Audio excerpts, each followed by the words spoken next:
scams are the most common computer crime in Malaysia in 2025. Scammers use social media, online shopping sites, emails, and fake phone calls pretending to be banks or government agencies. Their main goal is to steal money and personal information.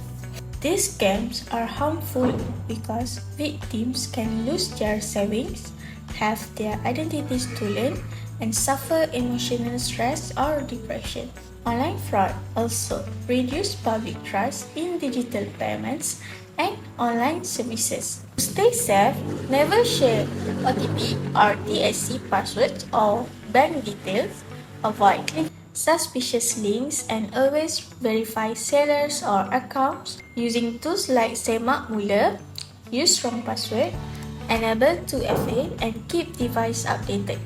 If someone becomes a victim, they should contact their bank immediately, call NSRC 997, and file reports with Cyber 999, PDRM CCID, and MCMC. Keep all evidence for investigation. In conclusion, online fraud is a major threat, but with awareness, prevention, and quick action, its impact can be reduced.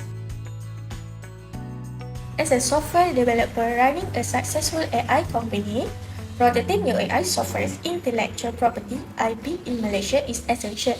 My IPO is the official body that handles IP registration, and developers must create a My IPO account and choose the correct IPO category.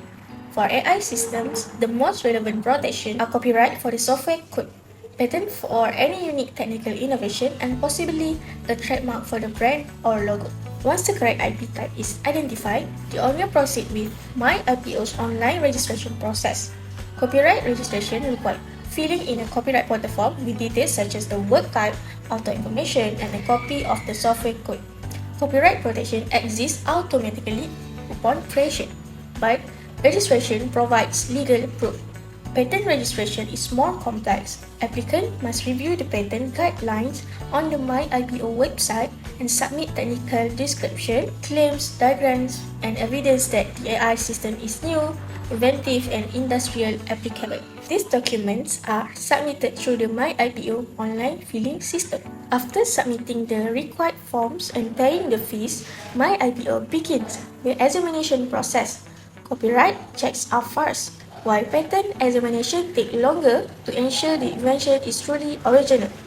My IPO may request additional information through the online account.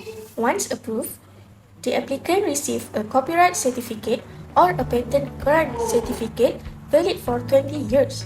This protection prevents others from copying, selling, or exploiting the AI software without permission, while also supporting commercial use and licensing opportunities. Overall, registering AI software with My IPO strengthens business protection, support innovation, and contributes to Malaysia's digital economy. When developing applications that handle sensitive personal data such as MySejahtera, Malaysia's COVID-19 contact tracing and health monitoring app, software engineers must follow strict professional ethics. The Software Engineering Code of Ethics outlines four key principles: public, client and employer, product, and judgment. Under the public principle, engineers must prioritize the safety, welfare, and privacy of society. For MySejahtera, this means designing strong data protection, preventing misuse, and ensuring accurate health information so that millions of Malaysians could trust the system. The client and employer principle requires engineers to be honest, responsible, and loyal while fulfilling all contractual obligations. Engineers working with the Ministry of Health had to meet project requirements, follow regulations, use public resources effectively, and report any issue transparently. The product principle emphasizes building reliable, secure, and high-quality systems. MySejahtera engineers were ethically obligated to test the app thoroughly, fix bugs promptly, and maintain strong cybersecurity to ensure the apps remain accurate and deepen throughout the pandemic. Finally, the judgment principle requires engineers to make informed, ethical decisions without giving in to pressure or conflict of interest. All design choices, such as data encryption and system integration, had to be carefully evaluated to protect users and support public health. Conclusion, the ethical practices followed by my Sejahtera engineers ensure the app was safe, reliable, and beneficial to society. These values show that software engineering ethics are not just professional duties, but moral responsibilities that protect the well-being of millions. Computer system reliability is crucial because modern organizations in healthcare, banking, education, transportation, and operations depends heavily on technology. A reliable system ensures accurate data processing, secure information, and minimal crashes, allowing organizations to cooperate smoothly.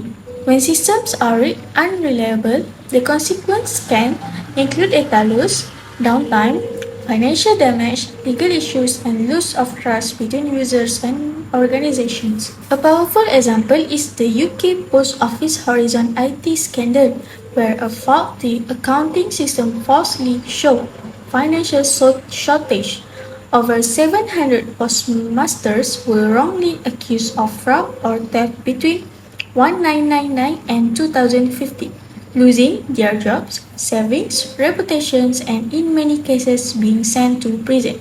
Later investigations confirmed the errors were caused by unreliable software, proving how system failures can destroy life and damage the justice system.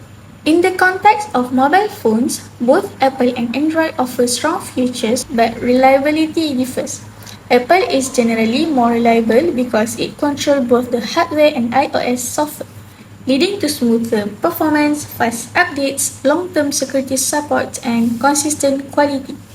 Android phones vary in reliability because they are produced by many manufacturers, resulting in difference in hardware quality and slower or inconsistent software updates.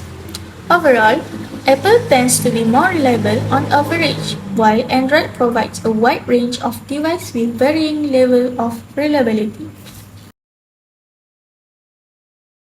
Privacy protection is essential today because technology is used in almost every part of life, like online banking, social media, e-commerce, and digital communication. If personal data like IC numbers, home addresses, or bank details are not protected, individuals can face identity theft, financial fraud, harassment, and being tracked without their knowledge. In Malaysia, privacy is protected mainly through the Personal Data Protection Act 2010 PDPA, which requires organizations to obtain consent before collecting or using personal data. The MCMC also enforces safe internet practices and monitors digital service providers to ensure data privacy compliance. Surveillance involves monitoring a person's behavior or communication through methods like physical observation, electronic monitoring, and CCTV system. While surveillance can improve safety, it also raises concerns about privacy and misuse. Employers in Malaysia are legally allowed to monitor employees' computer activities for work-related purposes, using tools that track browsing history, emails, file transfer, or screen activity, usually stated in an IT policy or employment contract.